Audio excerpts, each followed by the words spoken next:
this is an iHeart podcast. Guaranteed human. With no fees or minimums on checking accounts, it's no wonder that Capital One Bank Guy is so passionate about banking with Capital One. If he were here, he wouldn't just tell you about no fees or minimums. He'd also tell you about how Capital One cafes are open 7 days a week to assist with your banking needs. Yep, even on weekends. It's pretty much all he talks about, in a good way. What's in your wallet? Terms apply. See CapitalOne.com/bankguy. Capital One N.A., member FDIC. Hey, everybody. The official Big Bang Theory podcast is back, covering seasons 3 and 4 of the show. Each week, host Jessica Radloff speaks with crew and cast members like Kunal Nair, Mayim Bialik, and Kevin Sussman. Hear about the Easter eggs you may have missed, behind-the-scenes stories, and how certain real-life relationships shaped some of the most memorable storylines. Watch the official Big Bang Theory podcast on HBO Max or wherever you get your podcasts. Welcome to Stuff You Should Know, a production of iHeartRadio's How Stuff Works.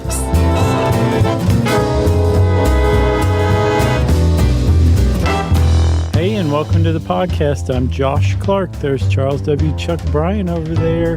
It's just the two of us batching it up without Jerry. Oh, man. I think Jerry's inclusion, we're still batching it up. How do you mean? I mean, does she really ruin the batch scene for us? Sure. She's very maternal and judgy. That's true. Oh. Yeah. You were headed down a kind road for a second. I was. With Jerry? Yeah. That doesn't sound like me. So for all of you who are just tuning in to the first time, welcome. This is Stuff You Should Know. To everybody else who's tuning in for the multiple times, welcome. This is Stuff You Should Know. Yeah, we never do that. Some shows do that. What, they welcome new listeners? Yeah, and kind of say what they do. And I mean, we've literally never done that. That's fine. That's lame. Hi, who does that? Any friends of ours? Yeah, I mean, the guys on the Flophouse, they've been podcasting as long as we have, and every single episode they say who they are and what they do. No, okay. Well, do you want to do that this one time? Well, I'm Chuck Bryant, and this is Josh Clark, and this is a podcast where we explain things in a lighthearted and fun and sometimes even funny way. I disagree with all of that. Oh, boy. So what we're going to talk about today, because I think we need to talk about this one in a slightly somber tone, Chuck. It's a blemish in the history of America, really, if you think about it. Well, yeah. And you know what? I've never actually had listened to it until this week. Same here. And it's a lot of fun to actually listen to. I would recommend it. Yeah, especially in a dark room where that's all you're concentrating on, not like a second screen kind of thing, like where you're really listening to this radio play. Yeah, and try and put yourself there a little bit, like what it must have been like in, well, not 1898. That's when the book came out. Yeah. But in 1938, I mean, 40 years later, just in that 40-year stretch, I mean, think about the difference between 1980 and 2020. Not ridiculously different periods. It's just gotten 1898. Exactly. Oh, yeah, it's gone downhill. And don't think that had nothing to do with Reagan's election in 1980. But the difference between 1898 and 1938 are, it's just like two different worlds, man. Two different worlds, war of thee.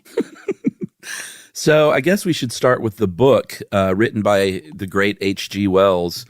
It was the very first alien invasion story to hit the bookshelves, and that's a pretty remarkable thing. It was a serialized thing at first in magazines, and Pearson's in the UK, and then Cosmo here in the US, and then they finally slapped all those serialized versions together into a book, and it sold pretty well. Yeah, it's never been out of print since that first edition in 1898. That's pretty respectable. I expect as much for our book as well. Yeah, I'm sure it'll be still being published in 40 years. Or 100 years. Yeah, 140 years even. Yeah, well, let's hope. So in this book, and like you said, first alien invasion story ever published, which is, just the fact that this is a completely new premise, new conceit made it, kind of scary. But in the book, H.G. Wells describes like this alien invasion, and part of the thing that was so scary about it, at least at the time, from what I can gather, is that it was about like the breakdown of society. And we're talking like Victorian era England society, where like rigid social rules and customs and mores and guidance for all behavior at all times was like the norm. So the idea of that breaking down was scary in and of itself. I think that made the book kind of scary to contemporary readers. Would that be right? Readers back then. And that was one big theme that Wells explored. Another one that he explored, in that, at least I think it's whoever wrote the Encyclopedia Britannica article on it, said that the main point of this, the main subtext was learning how humans' dominion over animals can be, cruel and thoughtless, because all of a sudden with these alien invaders who were just wiping us off the map, we were like, domesticated animals to them. Yeah. So the shoe was on the other hoof, and right. Sure, it caused, or at least it was intended to cause people to take kind of a hard look at pre-Animal Farm to make sort of a social statement about how we treated animals. Yeah. And so that was in 1898. If you flash forward to Orson Welles in his Mercury Theater version, this is, like you said, we're right in the middle, or we're in the Great Depression, mm-hmm. and we're headed towards war, and it's sort of an uneasy feeling in the United States as a whole. So he thought, perfect time to go in there, put a fresh coat of paint on this thing, and scare the bejeebus out of the American public by doing really something that they had never heard before, which was sort of a verite style production. Yeah, and I mean, it's easy to overlook today, but radio was still rather new at the time in 1938. It was like a cutting edge technological medium, and it was not fully defined. So the idea of creating this, I guess, hoax broadcast is the best you can call it. Yeah. This fictionalized version that was.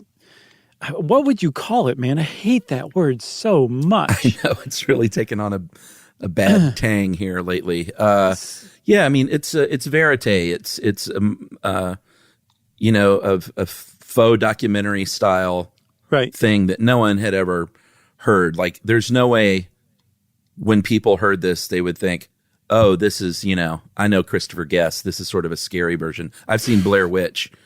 I know what's going on here. I recognize Lenny from Laverne and Shirley anywhere. I know that's not real. Yeah, so they weren't prepared for this in 1938 when Orson Welles, who was already a big name in radio as the voice of The Shadow, which was a big hit, and his Mercury Theater was pretty well respected at the time.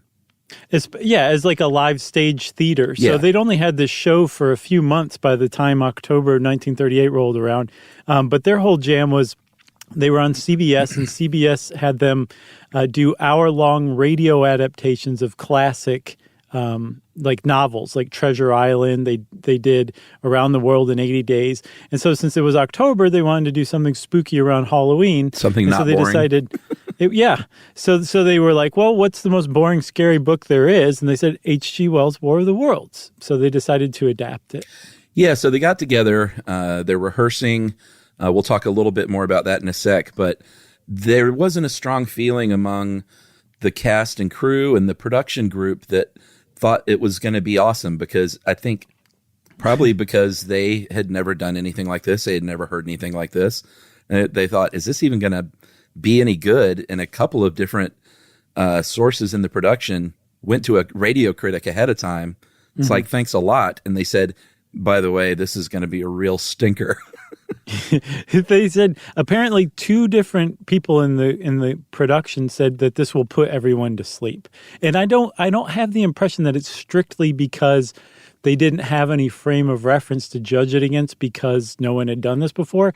From what I can gather, originally it was going to be really bad and really terrible. And the production and the cast and crew knew this. They knew that they were marching toward embarrassment with the early versions of the script. Yeah, so Orson, he's sort of distracted. He's got a stage production going on. He's got his partner in his group, the great John Houseman, who you all know from The Paper Chase. kind of a legendary actor. He was one of his original partners.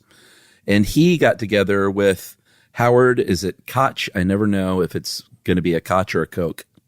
Doesn't matter. All right, Koch. And he was the writer who was adapting the novel.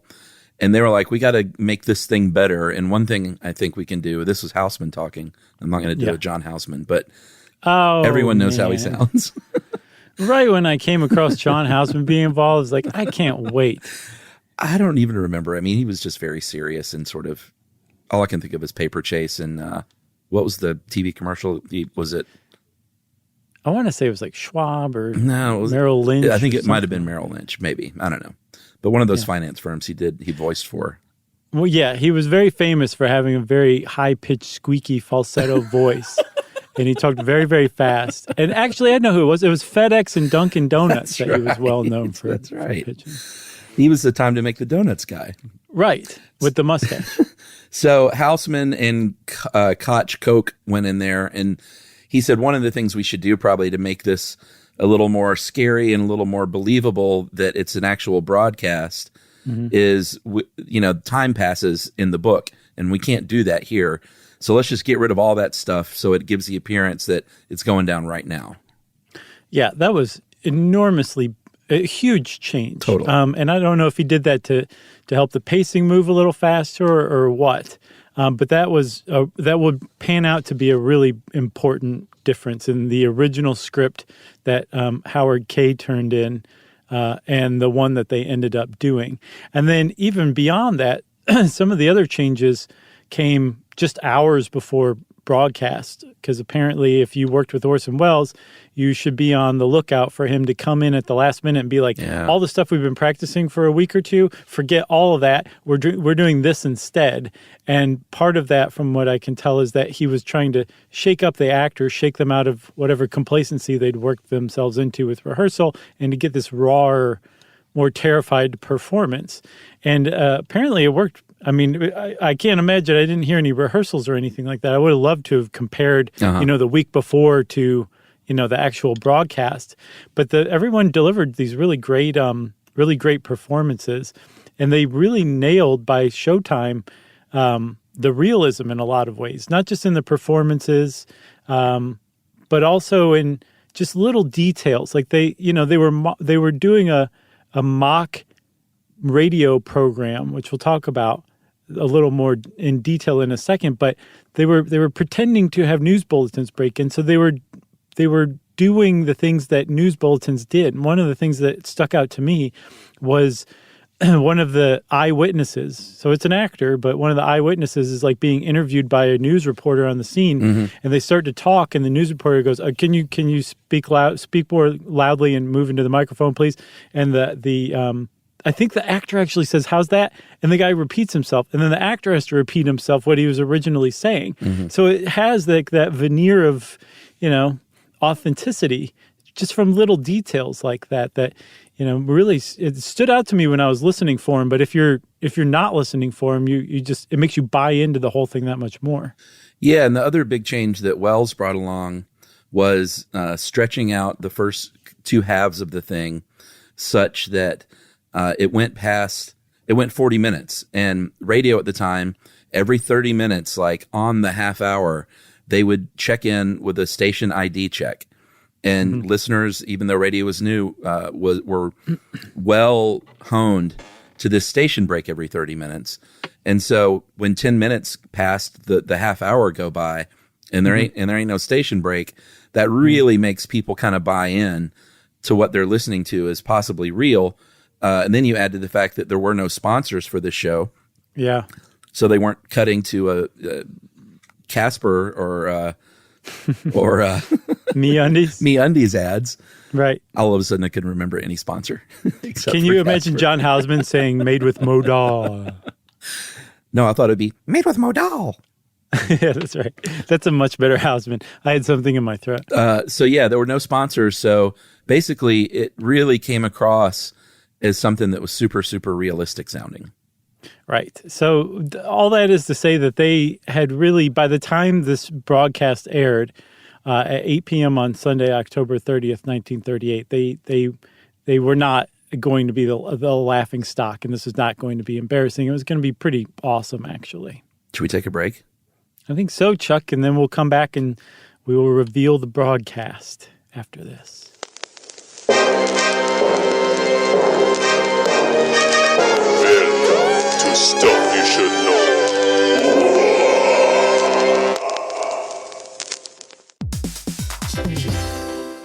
Hey, everybody, we want to talk to you about The Big Bang Theory. That's a show that became one of the most defining sitcom of its era and really built a fan base around its memorable characters and unique group dynamic. That's right, which is why we think you'll enjoy the official Big Bang Theory podcast. It's back, covering seasons 3 and 4 of the show. Host Jessica Radloff sits down with crew and cast members like Kunal Nair, who plays Raj, Mayim Bialik, who plays Amy, and Kevin Sussman, who plays Stuart. That's right. You're going to learn all about the Easter eggs you may have missed, behind-the-scenes stories, and how certain real-life relationships shaped some of the most memorable storylines. Yeah, there's cast reflections years after the series aired and expanded content around famous episodes and storylines. It is exactly what you're looking for if you're a fan of The Big Bang Theory. The season is on video, so watch the official Big Bang Theory podcast on HBO Max, or listen wherever you get your podcasts, and stream episodes of The Big Bang Theory on HBO Max.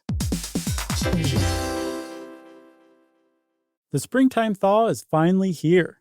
Flowers are blooming, days are longer. We're saying yes to more plans and finally getting outside, running, walking, just moving again. It's the perfect time to upgrade your everyday go-tos with Bombas. Take Bombas sport socks. They're super comfortable and designed with sport-specific tech for running, cycling, yoga, hiking, you name it. I use them to run in, and I can tell you they work beautifully. So head over to bombas.com and use code SYSK for 20% off your first purchase. That's BOMBAS.com, code SYSK at checkout.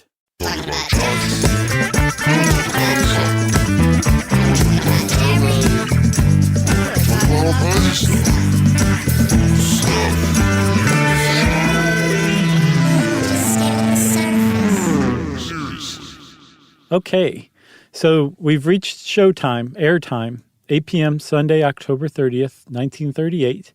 Mercury Theater on the Air began broadcasting its adaptation of H.G. Wells' War of the Worlds, and at the very beginning, it's introduced as much. There's an announcer who says that. I think right? that's lost probably to time somewhat, because everyone probably thinks that they just tried to trick everyone. But no, they actually introduced it as what they're doing. That this is a radio place at 1 year in the future. Right. And yeah, Orson Welles, so it's introduced by an announcer. Orson Welles comes in, does the introductory essay. And then they did something really smart and interesting, especially for the time.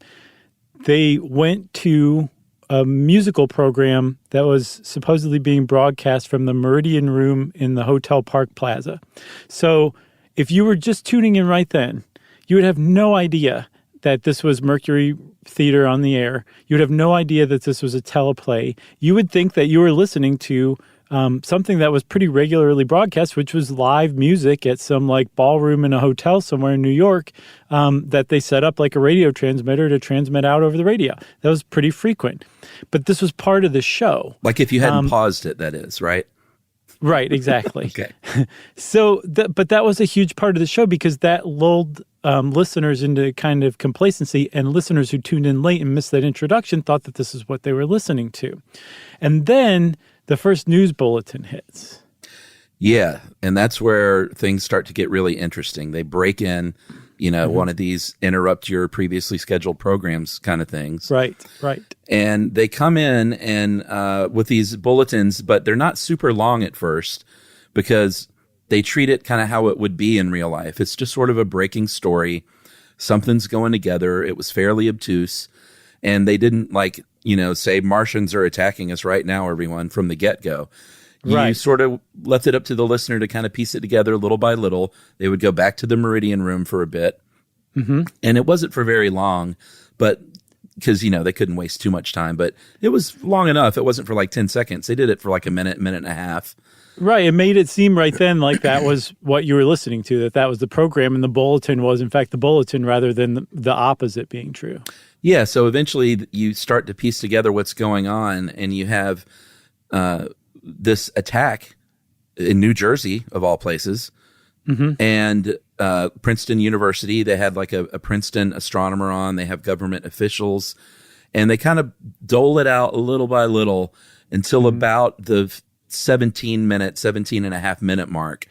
And then that's when it really kind of gets super scary and people really see the full picture of what's going on. So, Chuck, I feel like we should read a little bit of the script. There's this one part, starting about the 17-30-minute mark, I think you said, where they, as I like to say, they tore the lid off the sucker. Do you want to be announcer or Phillips? I'll be the announcer. All right. Okay? But I want you to do Phillips as Sammy Davis Jr. So here's the announcer. Wait, hold on. I'm getting on my tap shoes. Okay. Okay. You ready, Candyman? Uh-huh. You sure, babe? I'm not going to do it that way. Okay, all right. So let me give you a little bit of background real quick. So these news bulletins up to this point have basically said there's some weird thing that landed. They thought it was a meteorite at first that landed in Grover's Mill, New Jersey. And then later bulletins said that, actually there's some weird tentacle, weird things emerging from this thing we thought was a meteorite. So now we're back at Grover's Mill. So I'm the announcer. Mm-hmm. We are bringing you an eyewitness account of what's happening on the Wilmuth farm, Grover's Mill, New Jersey. And that was kind of like they were breaking in to let you know that. And then they go back to more piano for some reason. And then we now return you to Carl Phillips at Grover's Mill. Ladies and gentlemen, am I on? Am I on? Ladies and gentlemen, here I am, back of a stone wall that adjoins Mr. Wilmuth's garden. From here, I get a sweep of the whole scene. I'll give you every detail as long as I can talk, as long as I can see. More state police have arrived. They're drawing up a cordon in front of the pit, about 30 of them. No need to push the crowd back now. They're willing to keep their distance. The captain is conferring with someone. We can't quite see who. Oh, yes, I believe it's a Professor Pearson. Yes, it is. Now they've parted. The professor moves around one side, studying the object, while the captain and 2 policemen advance with something in their hands. I can see it now. It's a white handkerchief tied to a pole, a flag of truce. If those creatures know what that means, what anything means. Wait! Something's happening! You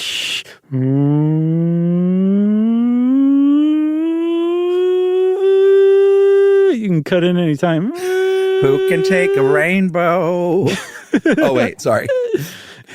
A hump shape is rising out of the pit.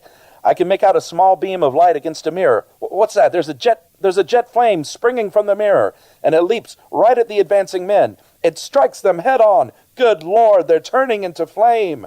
Oh, God, no, oh, my gosh. Now the whole field's caught fire. The woods, the barns, the gas tanks of automobiles, it's spreading everywhere. It's coming this way, about 20 yards to my right.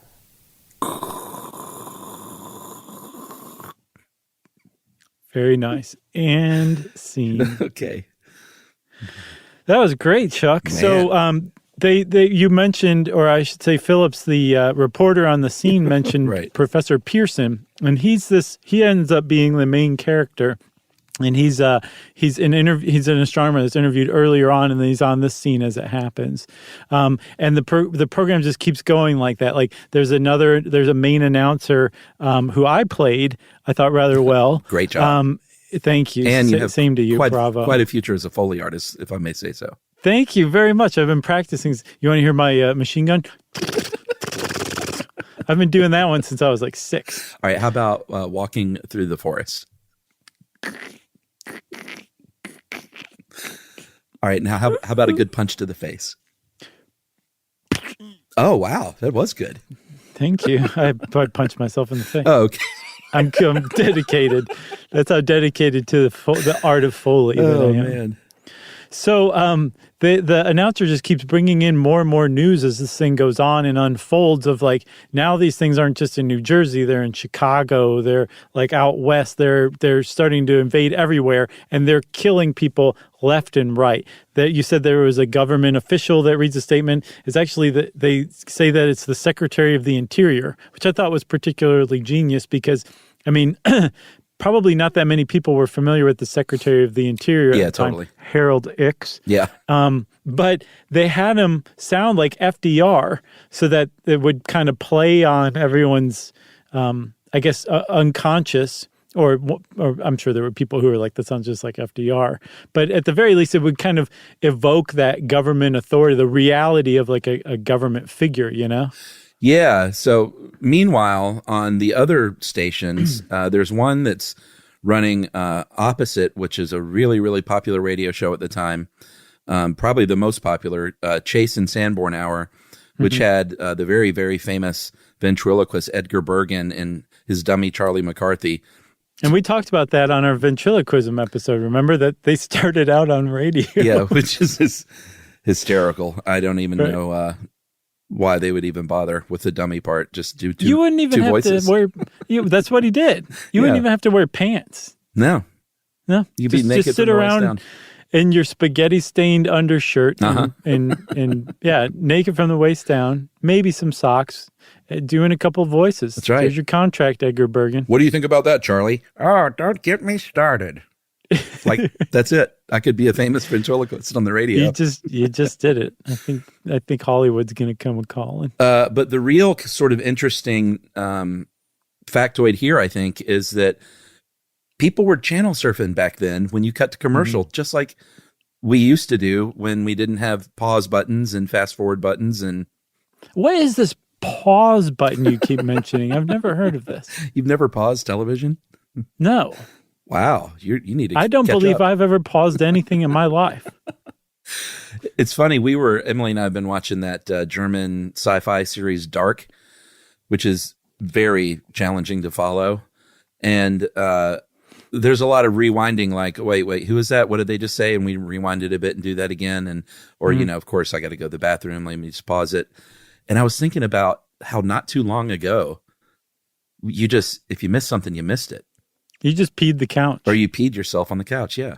Mm-hmm. There was no let me go back and clear this up. It's like, What did he say? I have no idea. Yeah. Guess we'll never know. There's no internet to even look it up.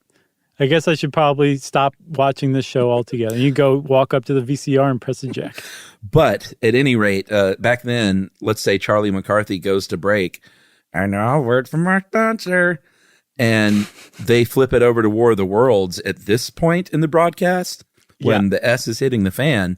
Mm-hmm. And it's going to scare the pants off of people in 1938.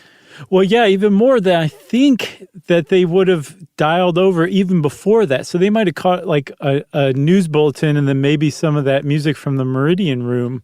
So it really would have caught them. And there were supposedly a substantial number of people who did dial over and were like, wait, what? What is going on here? And now we come to the reaction, the response. Because if you picked up the paper the next day in America, just about anywhere in any major city, you're going to find huge, blaring headlines like the one that the New York Daily News printed in tall, bold letters. Fake radio war stirs terror through the U.S. Yeah, stories of shock and hysteria, stories of people taking their own life, stories of people dying from heart attacks. Mm-hmm. The AP said a man in Pittsburgh found his wife with poison in her hand and said, I'd rather die this way than like that. Mm-hmm. And, talking to Welles afterward in the aftermath of this, he apologizes publicly, says they didn't intend to do this.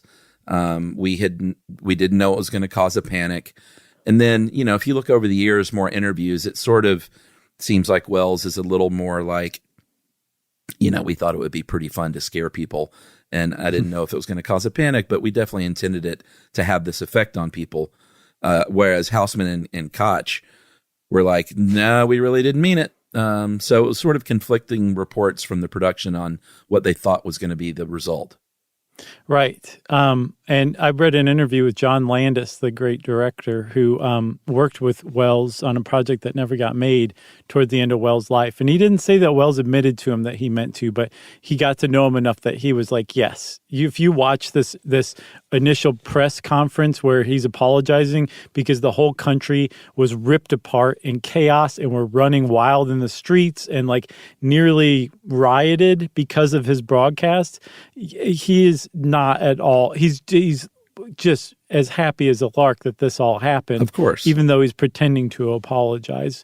And he said that's just Orson Welles. Did you just say apologize? It's a new version I'm testing out. I like it. It's good. It's kind of, yeah. It's at least as good as Apologize. So this was just a couple of days in the news cycle. It wasn't the biggest deal in the world, even though it was fairly sensational story writing for newspapers. And it might have just gone that way had it not been for a Princeton University social psychologist a couple of years later named Hadley Cantrell. And Cantrell released a book on the real effects of this thing and basically said that, people were praying, crying. They were frantically trying to escape death from the Martians. 6 million people listened to this thing, and at least 1/6 of them were frightened or disturbed. And I have the evidence right here. Yeah. And the evidence that he had was based on a series of interviews with 135 people. Almost all of them were in New Jersey, which, remember, that's where the crux of the invasion and destruction being described took place, because Grover's Mill, New Jersey, is actually a real town in Jersey. So he went to Jersey because he was in Princeton, so he went where he was and interviewed 135 people. And he said, "Were you scared by this broadcast?" And the participant would say, "Yes." And he'd say, "You're in my study." And he'd ask the next one, "Were you scared? Were you scared by this broadcast?" And they would say, "No." He'd be like, "You're not in the study." That's crazy. And so, yeah, he said in the methodology that he selected 100 out of the 135 because they had been scared by the broadcast. And so he took these interviews of people in New Jersey and he extrapolated it to the rest of the country. And he said, "Yep, this is real. This is a really great example of people being fooled into terror and panic. And, the response is when this happens, like we saw after the War of the Worlds broadcast, people will run out into the street. They will flee the city. They will call their friends and neighbors. They may attempt suicide. They may die of a heart attack, like the New York Times reported. 20 or so people in New York alone needed to be treated for shock and hysteria. This is what happens when somebody toys with the public trust. And it's pretty nuts. The end. Yeah, that was the end of Hadley's book. I think. Right. Not the end of this episode. So this specific study is what, if you've ever taken a mass media or a communications college class, you've probably studied War of the Worlds largely because of this study. Basically, it might have just come and gone if it weren't for this academic paper that were put out. And all of a sudden, for decades and decades, it's reported on as like a cautionary tale almost of responsibility in media, even fictional media. And, as recently as 2013, PBS American Experience documentary said this was the case. Our old pals at Radiolab in 2008 did an episode about this where that was the case. But there were a few problems with this paper beyond the supremely bad methodology behind just getting scared New Jersey people to go in there and give their report. Was they ended up finding real ratings for this thing, and not a ton of people even heard it. It turns out, right? So his 6 million estimate was way off, way off. They did a survey during the program that said 2% of respondents said that they were listening, and some markets, like big cities like Boston, even preempted this thing for local programming. So it wasn't a ton of people. It wasn't a ton of people being scared and just literally losing their minds with fear and panic. And things swing so far the other way that the narrative became, you know what? No one was really scared at all. And what newspapers really did was they put out hit pieces on a competing medium like radio and how you shouldn't trust it anymore.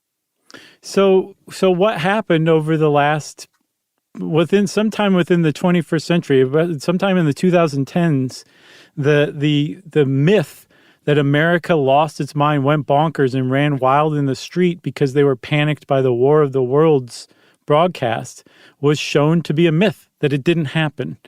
And that was the new understanding for a little while, just a few years, until another guy came along and said, you know what? They're actually both are right and both are wrong in a lot of ways. Should we take a break and talk about the truth always being somewhere in the middle? Mm-hmm.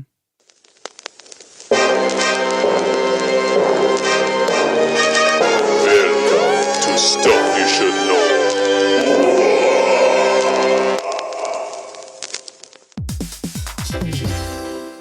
Hey everybody, we want to talk to you about The Big Bang Theory. That's a show that became one of the most defining sitcom of its era and really built a fan base around its memorable characters and unique group dynamic. That's right, which is why we think you'll enjoy the official Big Bang Theory podcast. It's back, covering seasons 3 and 4 of the show. Host Jessica Radloff sits down with crew and cast members like Kunal Nair, who plays Raj, Mayim Bialik, who plays Amy, and Kevin Sussman, who plays Stuart. That's right, you're going to learn all about the Easter eggs you may have missed, behind-the-scenes stories, and how certain real-life relationships shaped some of the most memorable storylines. Yeah, there's cast reflections years after the series aired and expanded content around famous episodes and storylines. It is exactly what you're looking for if you're a fan of the Big Bang Theory. The season is on video, so watch the official Big Bang Theory podcast on HBO Max, or listen wherever you get your podcasts, and stream episodes of the Big Bang Theory on HBO Max.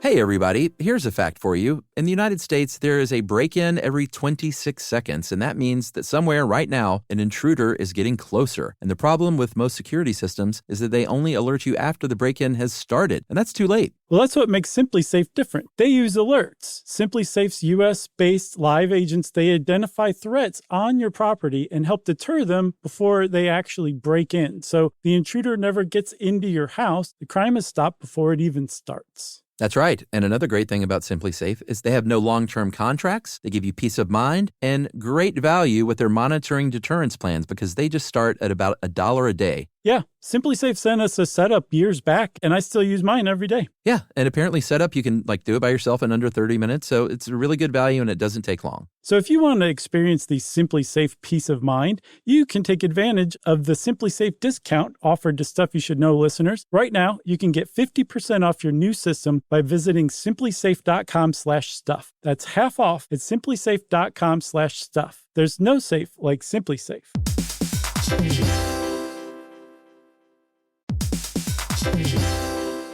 Work can be a little weird. One minute you're in a meeting that could have been an email. The next you're trying to decode corporate jargon that somehow means nothing. And don't even get us started on the quick sync that turns into a 45-minute deep dive. Yeah, well, the truth is figuring out your career isn't always straightforward. Whether you're trying to grow, pivot, or just stay relevant, it can feel like you're navigating it all on your own. Well, that's where LinkedIn comes in. That's right. LinkedIn can help you grow your career, helping you confidently navigate your path with insights, ideas, and inspiration from your professional community. You can stay up to date with the latest trends in your field, connect with people who get it, and discover opportunities tailored to your goals, your experience, and what actually matters to you. Whether you're looking for something new or just trying to grow where you are, LinkedIn gives you the tools and connections to move forward with confidence. Because LinkedIn is the network that works for you. Visit linkedin.com/knowstuff to learn more.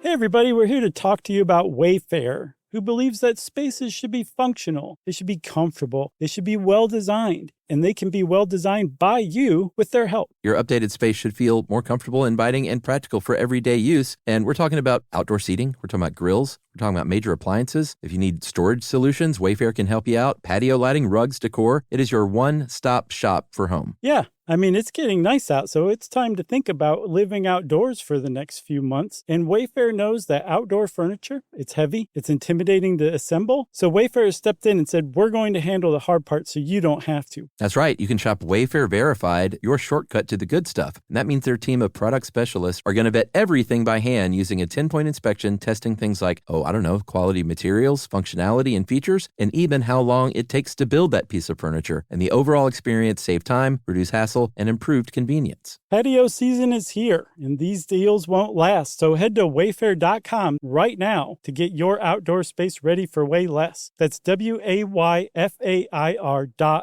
Wayfair.com. Wayfair, every style, every home.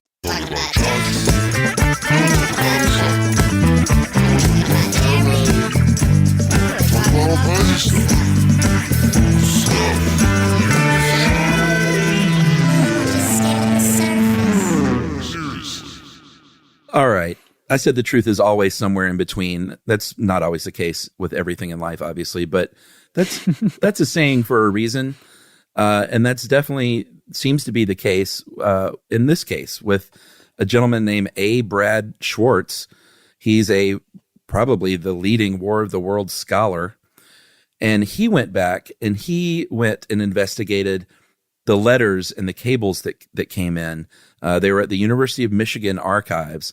And these are the letters that actually came in to Wells and the Mercury Theater in the days after the broadcast. And what he contends, and I agree, is that this is what you need to be reading, is what people were really thinking at the time that weren't just cherry-picked in the town that got attacked in New Jersey, who were, obviously they were going to be freaked out more than anyone in the country.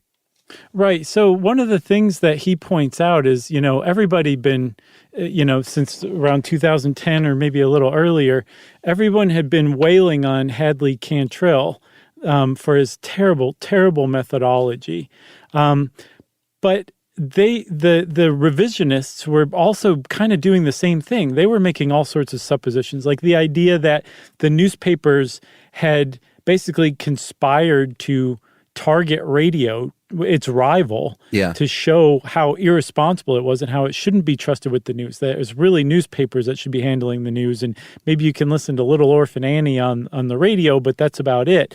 That was all supposition. That was as much supposition as Hadley Cantrell extrapolated his findings in New Jersey to the rest of the country. And A. Brad Schwartz, one of the reasons I think he's doing a good job is because he's saying, no, if you actually sit down and read these letters and these cables that were coming in the days after, they really probably paint the most accurate picture anyone's ever found to this point of how it was actually received. Like you can see almost in real time at the time what people were saying about this in their letters to Orson Welles and to the Mercury Theater on the Air. Yeah, and it was a range of feelings. It was everything from people who said, you know what, we knew it wasn't real, but it was really scary and super awesome. I don't know if they said things like super awesome. He said that a number of people wrote in who actually made fun of the people who fell for it and said that, they're gullible, they're rubes. And one writer even said they should be sterilized and disenfranchised. Yeah, because they'd shown that in an actual emergency, they were undependable. They would just run around like chickens with their heads cut off in the streets. Yeah, and Schwartz sort of draws a line between what was going on back then to us today with this whole fake news hoax garbage that we have to listen to day in and day out.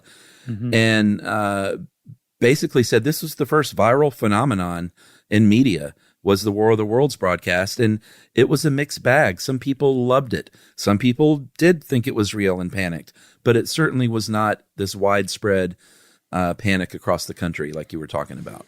Yeah, he said less than a quarter of the letters described what he would consider panic, but even most of those weren't actually angry when they were writing the letter. A lot of them were thrilled. Like, you got me.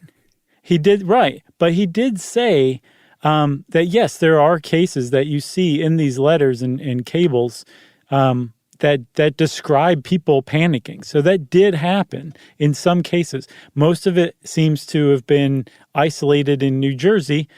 So if Hadley Cantrell had not extrapolated his findings and had, interviewed more people who had different reactions to the broadcast, but if it had just been like an investigation into the reaction in New Jersey, that study or that book would have been much more useful. But the fact is, he just screwed the methodology up so badly that it's basically useless. But he didn't make up the panic that he described necessarily. He may have exaggerated it, who knows. But it does seem to have actually happened in some cases, but it was sporadic, few and far between, certainly not organized, and certainly not seen across the rest of the country like it was reported on by the papers the next day. Yeah, which sort of leads us to the story of the poor Pulses of Manhattan, this Manhattan couple, they did fall for it. They were very scared. Apparently, as the story goes, they got their last $6 together and got on a train to get the heck out of New York, assuming not going west into New Jersey. They went north toward Connecticut, got as far as they could on what little money they had, get off the train. And, there's a bunch of other passengers that they're telling, they're warning everybody of what's happened. Right. And this one guy there goes over and gets and I just pictured this in the movie. It's like no one's listening to this guy, and he picks up the newspaper, basically the TV guide. It's like it's the Dunkin' Donuts guy. He says, "Hey guys, it says right here, War of the Worlds broadcast is supposed to be on at that hour. Like it just says right here in the newspaper. It's a radio play. Everyone, no one, right? Everyone, no one, nobody. Okay." Yeah. And then he just goes and gets on a train and leaves. But they feel bad for them, that the other people that were, that had gathered together, they loaned them or gave them, I guess, some money and chipped in and got them back to New York City. Yeah. And then later, Estelle Paltz wrote a 15-page letter the next day to Orson Welles that was very admiring and said how thrilled she was. But I can't imagine what else is in that 15-page letter. It's a lot of pages. I know. Hell of a story, I think, is what Jesus kept just saying. Over and over and over. Right. So so that was one of the letters that A. Brad Schwartz turned up in that trove. And like it very clearly describes a couple panicking because they mistook the War of the Worlds broadcast. But again, this was not like across the nation like the papers reported. And Schwartz actually explains the papers basically as a combination of a couple of things. One is a bias. I can't tell if it's selection bias, volunteer bias, or confirmation bias. But the bias is as follows. If you're in a newsroom and all of a sudden your phone starts ringing off the hook and you're getting 150% more calls that night, and all of them are people asking about this Martian invasion and what's going on, and is this real or is this a hoax, or have you guys heard anything about this? And some of those calls are even from the local police who are also getting similar calls, and now they're calling you to find out. Then it seems like there's a lot of people calling and freaking out about this Martian thing. But if you step back, if you zoom out, and look at that number of people that actually called the newsroom, it's just this minute fraction of the population of whatever town it is. So it wasn't a bunch of people freaking out, but to the people answering the phone in the newsroom who are getting swamped with calls, way more calls than usual, it did seem like that. So that, combined with anecdotal reports that no one followed up on from the wire services, that people were attempting suicide or having heart attacks or whatever, that just being reported and relayed as fact led everybody to believe that this was actually happening out there in the country, that people were running wild. Maybe not my town, because I stuck my head outside of the newsroom and I didn't see anything, but I hear they're going crazy in Chicago right now, or I hear they're really going nuts in Milwaukee or whatever. And that's how it got reported, and that's what everyone thought happened. People who lived through this thought that this happened the next day. Orson Welles thought his career was in jeopardy the next day because he accidentally made America go berserk. And that's how that myth began, and that's how it stood. And A. Brad Schwartz basically traced it back to lazy reporting. So myth busted, thanks to A. Brad Schwartz and us. And us, for sure. I'm glad you included us. So there's an interesting footnote here, though, because this actually did kind of play out that way. 8 years later, was it 8 years later? Yeah, 1948 in Ecuador. So this is in Quito, Ecuador. These broadcasters recreate the Orson Welles radio play, and they did a version that went a lot further than his did and got other radio stations to join in and add to the reporting, which really pretty brilliant move there to increase, like you turn the station and it's happening over there too. Right. And this really did scare people. They really did take to the streets and panic. There was, public panic going on, and then the crowd finds out that it's fiction and they get angry and actually turn into an angry mob and burn down the local newspaper building that had the radio station inside of it, killing 6 people. Yeah, 6 people died, 15 people were injured. Like, they knew that the staff was in that building, and they set the building on fire to try to kill him. And a bunch of people escaped out the back, but a lot of people didn't escape. And the 2 people who were responsible for the broadcast, including Ecuador's most beloved and trusted presenter, were indicted for it. Like they're morally safer, basically. Yeah, exactly. And they were indicted for their role in this. Like, people died because of it. And this actually does seem to have happened in Ecuador. Amazing. Yeah.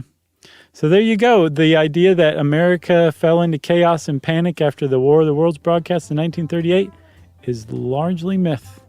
Go forth and spread the gospel, everybody. Unless you're in Ecuador, and then you're like, no, that actually happened here. And since I said that actually happened here, I think, Chuck, it's time for listener mail. So this is from Tom in the UK. Did you see this email? I don't think so. It's great. It's one long sentence, and I'm going to try and read it in how I think Tom speaks. I'm going to do as Candyman. As Tom from the UK. Because just the way he wrote it, I think Tom probably talks a little bit like this. This isn't Tom from the UK who was our tour manager when we did our UK tour, is it? No. Well, shout out to that Tom, too, in the UK. Great. This is an engineer, and this is what he has to say. All right. Sup, Josh and Chuck. Tom, engineer from the UK, Stoke-on-Trent. Big fan of the show. Been binging for about 2 years and got through all of them. All of you lot, even Jerry, have got me through a lot these last couple years, and I put a few people onto your podcast. Wanted to email you lot for a while, and finally managed to get round to emailing a load of things to people about stuff that really doesn't matter. Emailed a TV show about one of their actors, a particle physicist about using a light year of lead as a frame of reference, the company Super Noodles for the excellent job they've done with their Super Noodle pot, but I'm not much for the peas. And I just wanted to say, I know you like the Japanese mayo, but you really need to try the Polish mayo. Spot on. All the best, Tom. Boy, oh boy, Tom, that was great. And Chuck, that was a fantastic Stoke-on-Trent accent. The most accurate I've ever heard. And the first. Tom, that was a great email, and you're right, Chuck. I love that email so much. I had so much fun. You were right to choose that one. So thanks, Tom. Thanks for writing in. Thank you for including us in your list of people you harass via email. And keep listening, okay? And keep writing in. Maybe we'll make this a regular thing, Chuck. I would love that. Yep. So Tom, write in again.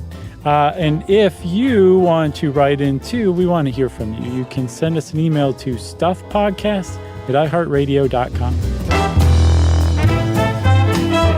Stuff You Should Know is a production of iHeartRadio's How Stuff Works. For more podcasts from iHeartRadio, visit the iHeartRadio app, Apple Podcasts, or wherever you listen to your favorite shows.